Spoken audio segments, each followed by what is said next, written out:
পটলবাবু সবে বাজারের থলিটা কাঁধে ঝুলিয়েছেন, এমন সময় বাইরের থেকে নিশিকান্তবাবু হাঁক দিলেন, পটল আছো না কি হে? আজ্ঞে হ্যাঁ, দাঁড়ান আসছি। নিশিকান্ত ঘোষ মশাই নেপাল ভট্টাচার্য লেনে পটলবাবুর তিনখানি বাড়ির পরেই থাকেন। বেশ আমুদে লোক। পটলবাবু থলে নিয়ে বেরিয়ে এসে বললেন, কি ব্যাপার সকাল সকাল? শোনো, তুমি ফিরছ কতক্ষণে? এই ঘণ্টাখানেক। কেন? তারপর আর বেরোনোর ব্যাপার নেই তো? আজ তো ট্যাগোরস বার্থডে। আমার ছোট শালার সঙ্গে কাল নেতাজি ফার্মেসিতে দেখা হলো। সে ফিল্মে কাজ করে, লোকজন জোগাড় করে দেয়। বললে কি জানি একটা ছবির একটা সিনের জন্য একজন লোক দরকার। যেরকম চাইছে, বুঝেছ, বছর 50 বয়স, বেঁটে খাটো, মাথায় টাক। আমার টক করে তোমার কথা মনে পড়ে গেল, তাই তোমার হদিশ দিয়ে দিলুম। বলেছি সোজা তোমার সঙ্গে এসে কথা বলতে। আজ সকালে 10টা নাগাদ আসবে বলেছে। তোমার আপত্তি নেই তো? ওদের রেট হিসেবে কিছু পেমেন্টও দেবে অবশ্যই। সকালবেলা ঠিক এই ধরনের একটা খবর পটলবাবু আশাই করেননি।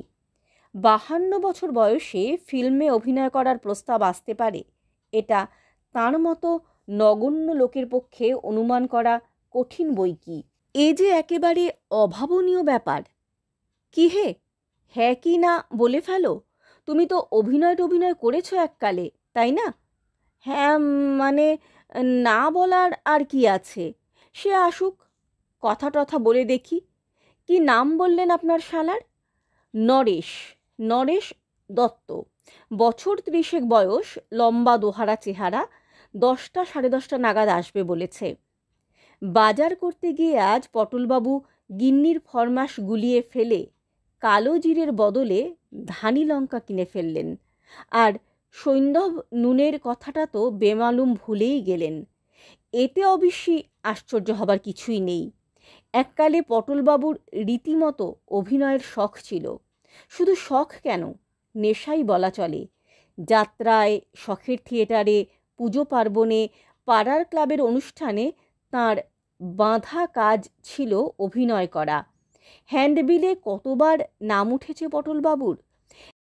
একবার তো নিচের দিকে আলাদা করে বড় অক্ষরে নাম বেরুলো, পরাশরের ভূমিকায় শ্রী শীতলাকান্ত রায়, পটলবাবু। তার নামে টিকিট বিক্রি হয়েছে বেশি, এমনও সময় গেছে এককালে। তখন অবশ্যই তিনি থাকতেন কাঁচরাপাড়ায়। সেখানেই রেলের কারখানায় চাকরি ছিল তাঁর। 1934 সনে কলকাতার হাডসন অ্যান্ড কিম্বারলি কোম্পানিতে আরেকটু বেশি মাইনের একটা চাকরি। আর নেপাল ভট্টাচার্য লেনে এই বাড়িটা পেয়ে পটলবাবু সস্ত্রীক কলকাতায় চলে আসেন। কটা বছর কেটেছিল ভালোই। আপিসের সাহেব বেশ স্নেহ করতেন পটলবাবুকে।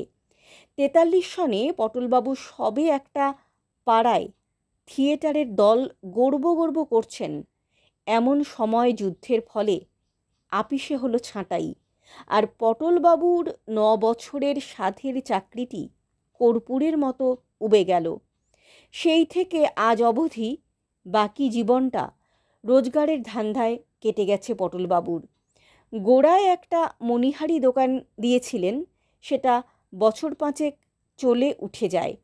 তারপর একটা বাঙালি আপিসে কেরানিগিরি করেছিলেন কিছুদিন।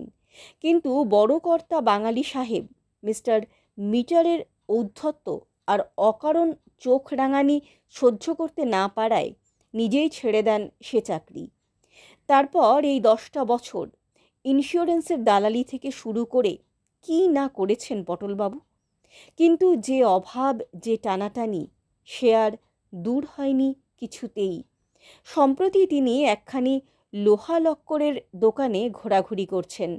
তার এক খুড়তুতো ভাই বলেছে সেখানে একটা ব্যবস্থা করে দেবেন। আর অভিনয়, সে তো যেন আর এক জন্মের কথা। অজান্তে এক একটা দীর্ঘশ্বাসের সঙ্গে আবছা আবছা মনে পড়ে যায়, এই আর কি। নেহাত পটলবাবুর স্মরণশক্তি ভালো, তাই কিছু ভালো ভালো পার্টের ভালো ভালো অংশ এখনো মনে আছে। শুনো, পুনঃ পুনঃ গান্ডিব ঝঙ্কার, সপক্ষ আকুল মহারণে, যিনি শত পবন হুঙ্কার, পর্বত আকার গদা করিছে ঝঙ্কার, বৃকোদর সঞ্চালনে। ওহ, ভাবলে এখনো গায়ে কাঁটা দিয়ে ওঠে। নরেশ দত্ত এলেন ঠিক 12:30টার সময়। পটলবাবু প্রায় আশা ছেড়ে দিয়ে নাইতে যাবার তোড়জোড় করছিলেন। এমন সময় দরজায় টোকা পড়ল। আসুন আসুন। পটলবাবু দরজা খুলে আগন্তুককে প্রায় ঘরের ভিতর টেনে এনে তাঁর হাতল ভাঙা চেয়ারটি তাঁর দিকে এগিয়ে দিলেন। বসুন। না না, বসবো না। নিশিকান্তবাবু আপনাকে আমার কথা বলেছেন বোধ হয়। হ্যাঁ হ্যাঁ, আমি অবশ্যই খুবই অবাক হয়েছি। এত দিন বাদে। আপনার আপত্তি নেই তো? পটলবাবুর লজ্জায় মাথা হেঁট হয়ে গেল। আমাকে দিয়ে হে হে মানে চলবে তো? নরেশবাবু গম্ভীরভাবে একবার পটলবাবুর আপাদমস্তক চোখ বুলিয়ে নিয়ে বললেন, বেশ চলবে, খুব চলবে। কাজটা কিন্তু কালই। কাল? রবিবার? হ্যাঁ, কোনো স্টুডিওতে নয় কিন্তু। জায়গাটা বলে দিচ্ছি আপনাকে। মিশন রো আর বেন্টিং স্ট্রিটের মোড়ের ফ্যারাডে হাউসটা দেখেছেন তো? 7তলা বিল্ডিং একটা। সেইটের সামনে ঠিক 8:30টায় পৌঁছে যাবেন। ওইখানেই কাজ। 12টার মধ্যে ছুটি হয়ে যাবে আপনার। নরেশবাবু উঠে পড়লেন। পটলবাবু ব্যস্ত হয়ে বললেন, কিন্তু পার্টটা কি বললেন না? পার্ট হলো গিয়ে আপনার একজন পেডেস্ট্রিয়ানের, মানে পথচারী আর কি। একজন অন্যমনস্ক বদমেজাজি পেডেস্ট্রিয়ান। ভালো কথা। আপনার গলাবন্ধ কোট আছে কি? তা আছে বোধ হয়। ওটাই পরে আসবেন। ডার্ক রং তো, বাদামি গোছের। গরম কিন্তু, তা হোক না। আর আমাদের সিনটাও শীতকালের। ভালোই হবে। কাল 8:30, ফ্যারাডে হাউস। পটলবাবুর ধাঁ করে জরুরি প্রশ্ন মাথায় এসে গেল। পার্টটায় ডায়ালগ আছে তো? কথা বলতে হবে তো? আলবাত, স্পিকিং পার্ট। আপনি আগে অভিনয় করেছেন তো? হ্যাঁ, তা একটু আধটু। তবে শুধু হেঁটে যাবার জন্য আপনার কাছে আসবো কেন? সে তো রাস্তা থেকেই যে কোনো একটা পেডেস্ট্রিয়ান ধরে নিলেই হয়। ডায়ালগ আছে বই কি, এবং সেটা কাল ওখানে গেলেই পেয়ে যাবেন। আসি।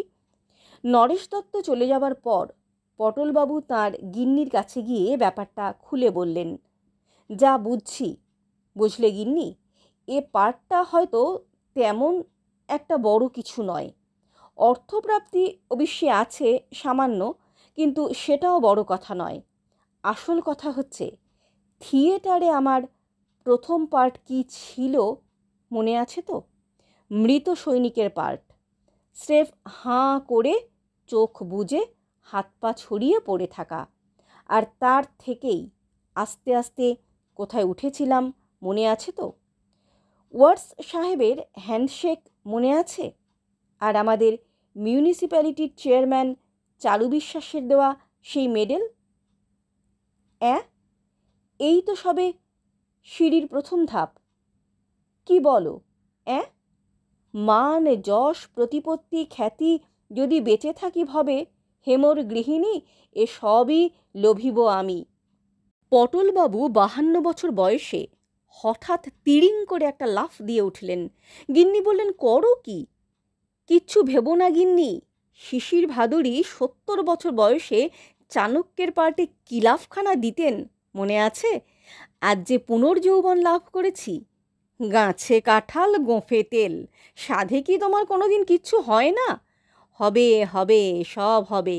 ভালো কথা, আজ বিকেলে একটু চা খাবো, বুঝেছ? আর সঙ্গে একটু আদার রস, নইলে গলাটা ঠিক। পরদিন সকালে মেট্রোপলিটন কোম্পানির ঘড়িতে যখন 8:07, তখন পটলবাবু এসপ্ল্যানেডে এসে পৌঁছলেন। সেখান থেকে বেন্টিং স্ট্রিট ও মিশন রোয়ের ফ্যারাডে হাউসে পৌঁছতে লাগলো আরও মিনিট 10। বিরাট তোড়জোড় চলেছে আপিসের গেটের সামনে। 3-4খানা গাড়ি, তার একটা বেশ বড়, প্রায় বাসের মতো, তার মাথায় আবার সব জিনিসপত্র। রাস্তার ঠিক ধারটায় ফুটপাতের উপর একটা তেপায়া কালো যন্ত্রের মতো জিনিস, তার পাশে কয়েকজন লোক ব্যস্ত সমস্ত হয়ে ঘোরাফেরা করছে। গেটের ঠিক মুখটাতে একটা তেপায়া লোহার ডান্ডার মাথায় আরেকটা লোহার ডান্ডা আড়াআড়িভাবে শোয়ানো রয়েছে, আর তার ডগা থেকে ঝুলছে একটা মৌমাছির চাকের মতো দেখতে জিনিস। এছাড়া ইতস্তত ছড়িয়ে রয়েছে জনা 30 লোক, যাদের মধ্যে অবাঙালিও লক্ষ্য করলেন পটলবাবু। কিন্তু এদের যে কি কাজ সেটা ঠাহর করতে পারলেন না। কিন্তু নরেশবাবু কোথায়? একমাত্র তিনি ছাড়া তো পটলবাবুকে কেউই চেনেন না। দুরু দুরু বুকে পটলবাবু এগিয়ে চললেন আপিসের গেটের দিকে। বৈশাখ মাস, গলাবন্ধ খদ্দরের কোটটা গায়ে বেশ ভারী বোধ হচ্ছিল। গলার চারপাশ ঘিরে বিন্দু বিন্দু ঘাম অনুভব করলেন পটলবাবু। এই যে অতুলবাবু, এদিকে। অতুলবাবু? পটলবাবু ঘুরে দেখেন আপিসের বারান্দায় একটা থামের পাশে দাঁড়িয়ে নরেশবাবু। এগিয়ে গিয়ে নমস্কার করে বললেন, আমার নামটা বোধহয় ঠিক নোট করা নেই আপনার। শ্রী শীতলাকান্ত রায়। অবশ্যই পটলবাবু বলেই জানে সকলে, থিয়েটারেও ওই নামে জানত। ও, তা আপনি তো বেশ পাংচুয়াল দেখছি। পটলবাবু মৃদু হাসলেন। 9 বছর হাডসন কিম্বারলিতে চাকরি করেছি, লেট হয়নি একদিনও, নট আ সিঙ্গল ডে। বেশ বেশ, আপনি এক কাজ করুন, ওই ছায়াটায় গিয়ে একটু ওয়েট করুন, আমরা এদিকে একটু কাজ এগিয়ে নিই। তেপায়া যন্ত্রটার পাশ থেকে একজন বলে উঠল, নরেশ স্যার, উনি কি আমাদের লোক? হ্যাঁ স্যার, ইনি মানে ওই ধাক্কার ব্যাপারটা। ও ঠিক আছে, এখন জায়গাটা ক্লিয়ার করো তো, শট নেব। পটলবাবু আপিসের পাশেই একটা পানের দোকানের ছাউনির তলায় গিয়ে দাঁড়ালেন। বায়োস্কোপ তোলা তিনি এর আগে কখনো দেখেননি, তার কাছে সবই নতুন।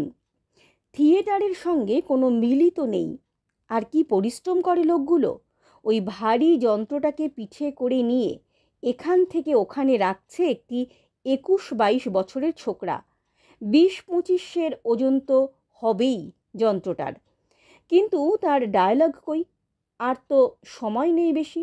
অথচ এখনও তাকে যে কি কথা বলতে হবে তাই জানেন না পটলবাবু। হঠাৎ যেন একটু নার্ভাস বোধ করলেন পটলবাবু। এগিয়ে যাবেন নাকি? ওই তো নরেশবাবু, একবার তাকে বলা উচিত নয় কি? পার্ট ছোটই হোক আর বড়ই হোক, ভালো করে করতে হলে তাকে তো তৈরি করতে হবে সেই পার্ট।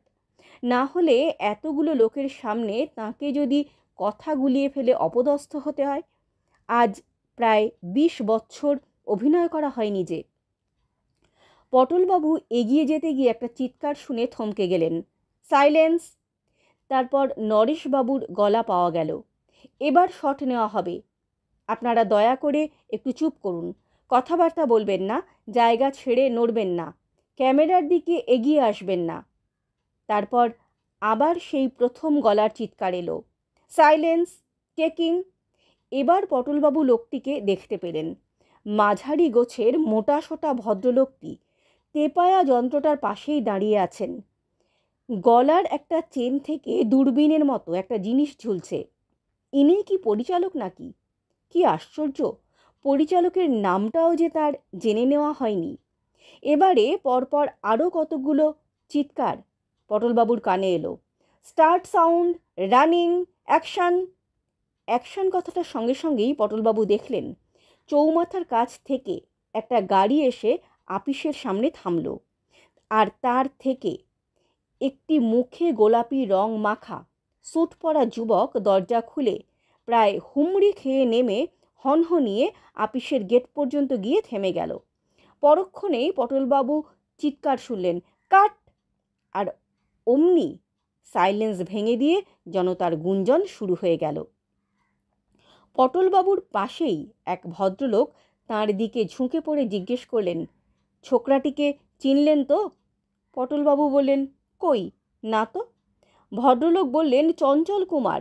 তরতরিয়ে উঠছে ছোকরা, একসঙ্গে 4খানা বইয়ে অভিনয় করছে। পটলবাবু বায়োস্কোপ খুবই কম দেখেন, কিন্তু এই চঞ্চল কুমারের নাম যেন শুনেছেন দু একবার। কোটিবাবু বোধহয় এই ছেলেটিরই প্রশংসা করছিলেন একদিন। বেশ মেকআপ করেছে ছেলেটি।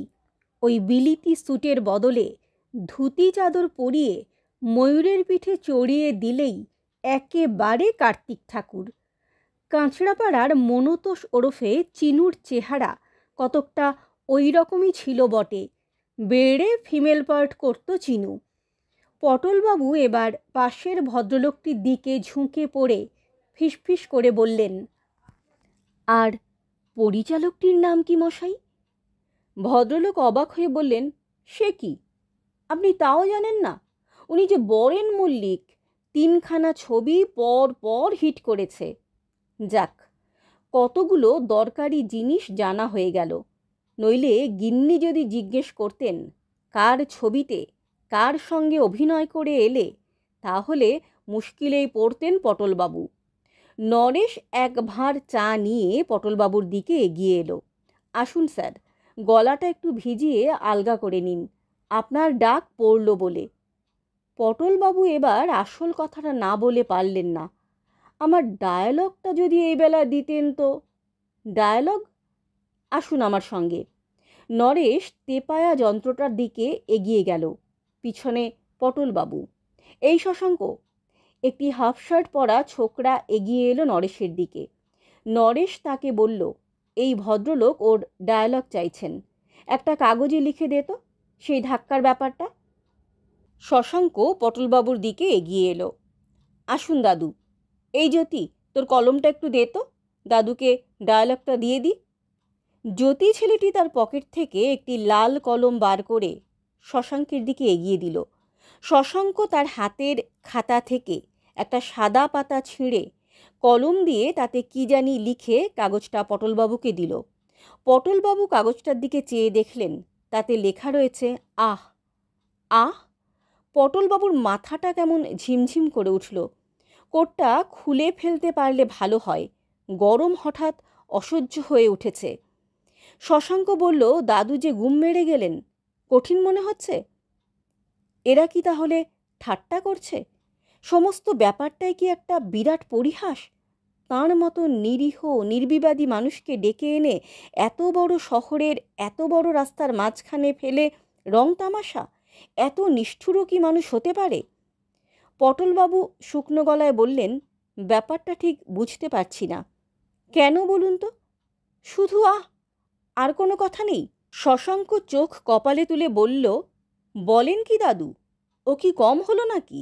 এ তো রেগুলার স্পিকিং পার্ট। বরেন মল্লিকের ছবিতে স্পিকিং পার্ট আপনি বলছেন কি? আপনি তো ভাগ্যবান লোক মশাই। জানেন, আমাদের এই ছবিতে আজ অবধি প্রায় 150 লোক পার্ট করে গেছে, যারা কোনো কথাই বলেনি, শুধু ক্যামেরার সামনে দিয়ে হেঁটে গেছে। অনেকে আবার হাঁটেওনি, স্রেফ দাঁড়িয়ে থেকেছে। কারুর কারুর মুখ পর্যন্ত দেখা যায়নি। আজকেও দেখুন না, ওই যে ওরা সব দাঁড়িয়ে আছেন ল্যাম্পপোস্টের পাশে। ওরা সবাই আছেন আজকার সিনে, কিন্তু একজনেরও একটিও কথা নেই। এমনকি আমাদের যে নায়ক চঞ্চল কুমার, তারও আজ কোনো ডায়ালগ নেই, কেবলমাত্র আপনার কথা, বুঝেছেন? এবার জ্যোতি বলে ছেলেটি এগিয়ে এসে পটলবাবুর কাঁধে হাত রেখে বলল, শুনুন দাদু, ব্যাপারটা বুঝে নিন। চঞ্চল কুমার হলেন এই আপিসের বড় চাকুরে। সিনটায় আমরা দেখাচ্ছি যে আপিসে একটা ক্যাশ ভাঙার খবর পেয়ে উনি হন্তদন্ত হয়ে এসে দৌড়ে আপিসে ঢুকছেন। ঠিক সেই সময় সামনে পড়ে গেছেন আপনি, একজন পেডেস্ট্রিয়ান, বুঝেছেন? লাগছে ধাক্কা, বুঝেছেন? আপনি ধাক্কা খেয়ে বলছেন আহ, আর চঞ্চল আপনার দিকে দিকপাত না করে ঢুকে যাচ্ছে আপিসে। আপনাকে অগ্রাহ্য করাতে তার মানসিক অবস্থাটা ফুটে বেরোচ্ছে, বুঝেছেন? ব্যাপারটা কত ইম্পর্ট্যান্ট ভেবে দেখুন। এবার শশাঙ্ক এগিয়ে এসে বলল, শুনলেন তো, যান এবার একটু ওদিকটায় যান দেখি, এদিকটায় ভিড় করলে কাজের অসুবিধা হবে। আর একটা শট আছে, তারপর আপনার ডাক পড়বে। পটলবাবু আস্তে আস্তে আবার পানের দোকানটার দিকে সরে গেলেন। ছাউনির তলায় পৌঁছে হাতের কাগজটার দিকে আর দৃষ্টিতে দেখে আশেপাশের কেউ তাঁর দিকে দেখছে কি না দেখে কাগজটা কুণ্ডলি পাকিয়ে নর্দমার দিকে ছুঁড়ে ফেলে দিলেন। আহ! একটা বিরাট দীর্ঘশ্বাস পটলবাবুর বুকের ভিতর থেকে উপরে উঠে এলো। শুধু একটি মাত্র কথাও না, শব্দ। আহ! গরম অসহ্য হয়ে আসছে। গায়ের কোটটার মনে হয় যেন মন খানেক ওজন। আর দাঁড়িয়ে থাকা চলে না, পা অবশ হয়ে গেছে। পটলবাবু এগিয়ে গিয়ে পানের দোকানের ওদিকের আপিসটার দরজার সিঁড়ির উপর বসে পড়লেন। 9:30 বাজে। করালিবাবুর বাড়িতে শ্যামাসঙ্গীত হয় রবিবার সকালে। পটলবাবু নিয়মিত গিয়ে শোনেন, বেশ লাগে। সেইখানেই যাবেন না কি চলে? গেলে ক্ষতিটা কি? এইসব বাজে খেলো লোকের সংসর্গে রবিবারের সকালটা মাটি করে লাভ আছে কিছু? আর অপমানের বোঝাটাও যে বইতে হবে সেই সঙ্গে। সাইলেন্স! দূর, নিকুচি করেছে তোর সাইলেন্সের। যা না কাজ তার 32 গুণ ফুটুনি আর ভরং। এর চেয়ে থিয়েটারের কাজ। থিয়েটার অনেক কাল আগের একটা ক্ষীণ স্মৃতি পটলবাবুর মনের মধ্যে জেগে উঠল। একটা গম্ভীর সংযত অথচ সুরেলা কণ্ঠস্বরে বলা কতগুলো অমূল্য উপদেশের কথা। একটা কথা মনে রেখো পটল, যত ছোট পার্টি তোমাকে দেওয়া হোক, তুমি জেনে রেখো তাতে কোনো অপমান নেই। শিল্পী হিসেবে তোমার কৃতিত্ব হবে সেই ছোট্ট পার্টটি থেকেও শেষ রসটুকু নিংড়ে বার করে তাকে সার্থক করে তোলা। থিয়েটারের কাজ হলো 5 জনে মিলেমিশে কাজ। সকলের সাফল্য জড়িয়েই নাটকের সাফল্য। পাকরাশি মশাই দিয়েছিলেন এ উপদেশ পটলবাবুকে।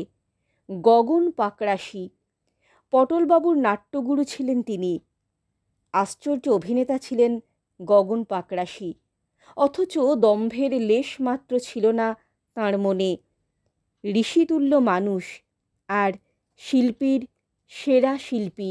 আরও একটা কথা বলতেন পাকরাশি মশাই, নাটকের এক একটি কথা হলো এক একটি গাছের ফল। সবাই নাগাল পায় না সে ফলের।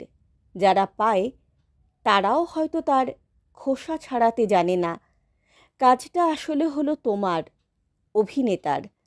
তোমাকে জানতে হবে কি করে সে ফল পেড়ে তার খোসা ছাড়িয়ে তার থেকে রস নিংড়ে বার করে সেটা লোকের কাছে পরিবেশন করতে হয়। গগন পাকরাশির কথা মনে হতে পটলবাবুর মাথা আপনা থেকেই নত হয়ে এলো। সত্যিই কি তার আজকের পার্টটার মধ্যে কিছুই নেই? একমাত্র কথা তাকে বলতে হবে আহ! কিন্তু একটি কথা বলেই কি এক কথায় তাকে উড়িয়ে দেওয়া যায়? আহ! আহ! আহ! আহ! আহ! পটলবাবু বারবার নানান সুরে কথাটাকে আওড়াতে লাগলেন। আওড়াতে আওড়াতে ক্রমে তিনি একটি আশ্চর্য জিনিস আবিষ্কার করলেন। ওই আহ কথাটাই নানান সুরে নানানভাবে বললে মানুষের মনের নানান অবস্থা প্রকাশ করছে। চিমটি খেলে মানুষ যেভাবে আহ বলে, গরমে ঠান্ডা শরবত খেয়ে মোটেই সেভাবে আহ বলে না। এ দুটো আহ একেবারে আলাদা রকমের। আবার আচমকা কানে সুরসুরি খেলে বেরোয় আরও আরেক রকম আহ। এছাড়া আরও কত রকম আহ রয়েছে। দীর্ঘশ্বাসের আহ, তাচ্ছিল্যের আহ, অভিমানের আহ, ছোট করে বলা আহ, লম্বা করে বলা আহ, চেঁচিয়ে বলা আহ, মৃদুস্বরে আহ, চড়া গলায় আহ, খাদে গলায় আহ, আবার আটাকে খাদে শুরু করে বিসর্গটায় সুর চড়িয়ে আহ! আশ্চর্য! পটলবাবুর মনে হলো তিনি যেন ওই একটি কথা নিয়ে একটা আস্ত অভিধান লিখে ফেলতে পারেন। এত নিরুৎসাহ হচ্ছিলেন কেন তিনি? এই একটা কথা শোনার খনি। তেমন তেমন অভিনেতা তো এই একটা কথাতেই বাজিমাত করে দিতে পারে। সাইলেন্স! পরিচালক মশাই ওদিকে আবার হুঙ্কার দিয়ে উঠেছেন। পটলবাবু দেখলেন জ্যোতি ছোকরাটি তাঁর কাছেই ভিড় সরাচ্ছে। ছোকরাকে একটা কথা বলা দরকার। পটলবাবু দ্রুত পদে এগিয়ে গেলেন তার কাছে। আমার কাজটা হতে আর কতক্ষণ দেরি ভায়া? অত ব্যস্ত হচ্ছেন কেন দাদু? একটু ধৈর্য ধরতে হয় এসব ব্যাপারে। আরও আধ ঘণ্টাখানেক অপেক্ষা করুন। নিশ্চয়ই নিশ্চয়ই, অপেক্ষা করব বই কি, আমি এই কাছাকাছিই আছি। দেখবেন আবার সটকাবেন না যেন। জ্যোতি চলে গেল। Start sound! পটলবাবু পা টিপে টিপে শব্দ না করে রাস্তা পেরিয়ে উল্টো দিকের একটা নিরিবিলি গলিতে ঢুকে পড়লেন। ভালোই হলো, হাতে সময় পাওয়া গেছে কিছুটা। এরা যখন রিহার্সালের বিশেষ ধার ধারছে না, তখন তিনি নিজেই নিজের অংশটা অভ্যাস করে নেবেন। গলিটা নির্জন, একে আপিসপাড়া, বাসিন্দা এমনিতেই কম, তাই রবিবার। যে কজন লোক ছিল সবাই ফ্যারাডে হাউসের দিকে বায়োস্কোপের তামাশা দেখতে চলে গেছে। পটলবাবু গলা খাঁকড়ে নিয়ে আজকের এই বিশেষ দৃশ্যের আহ শব্দটি আয়ত্ত করতে আরম্ভ করলেন।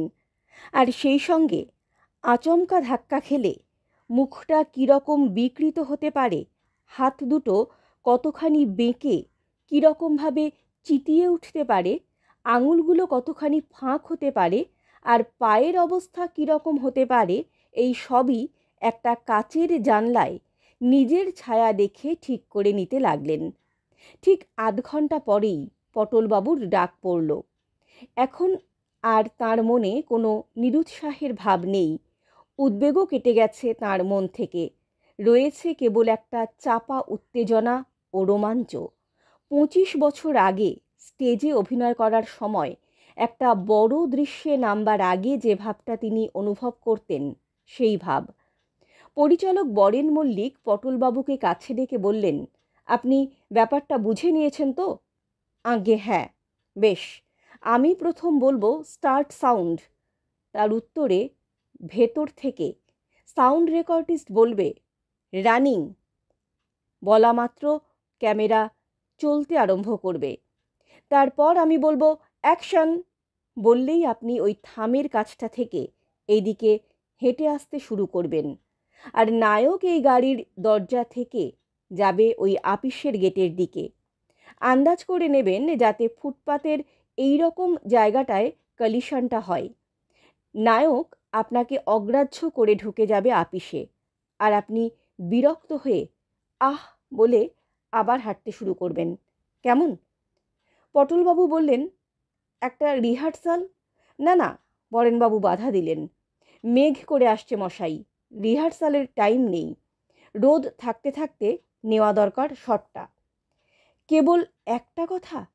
আবার কি? গলিতে রিহার্সাল দেবার সময় পটলবাবুর একটা আইডিয়া মাথায় এসেছিল। সেটা সাহস করে বলে ফেললেন, আমি ভাবছিলাম, আমার হাতে যদি একটা খবরের কাগজ থাকে, আর আমি যদি সেটা পড়তে পড়তে ধাক্কাটা খাই, মানে অন্যমনস্কতার ভাবটা ফুটিয়ে। বরেন মল্লিক তাঁর কথাটা শেষ না হতেই বলে উঠলেন, বেশ তো, ও মশাই, আপনার যুগান্তরটা এই ভদ্রলোককে দিন তো। হ্যাঁ, এইবার এই থামের পাশে আপনার জায়গায় গিয়ে রেডি হয়ে যান। চঞ্চল, তুমি রেডি? গাড়ির পাশ থেকে নায়ক উত্তর দিলেন, yes sir. Good. Silence! Baren Mallick হাত তুললেন। তারপর হঠাৎ তক্ষুনি হাত নামিয়ে নিয়ে বললেন, ও হো, 1 মিনিট। কেষ্ট, ভদ্রলোককে একটা গোফ দিয়ে দাও তো চট করে। ক্যারেক্টারটা পুরোপুরি আসছে না। কীরকম গোফ স্যার? ঝুঁপো, না চারা দেওয়া, না বাটারফ্লাই? রেডি আছে সবই। বাটারফ্লাই। চট করে দাও, দেরি করো না। একটি কালো বেঁটে ব্যাক ব্রাশ করা ছোকরা পটলবাবুর দিকে এগিয়ে গিয়ে হাতের একটা টিনের বাক্স থেকে একটা ছোট্ট চৌকো কালো গোঁফ বার করে আঠা লাগিয়ে পটলবাবুর নাকের নিচে সেঁটে দিল। পটলবাবু বললেন, দেখো বাপু, ধাক্কাধাক্কিতে খুলে যাবে না তো? ছোকরা হেসে বলল, ধাক্কা কেন, আপনি দারা সিংয়ের সঙ্গে কুস্তি করুন না, তাও খুলবে না। লোকটার হাতে আয়না ছিল। পটলবাবু টুক করে তাতে একবার নিজের চেহারাটা দেখে নিলেন। সত্যিই তো বেশ মানিয়েছে, খাসা মানিয়েছে। পটলবাবু পরিচালকের তীক্ষ্ণ দৃষ্টিকে মনে মনে তারিফ না করে পারলেন না।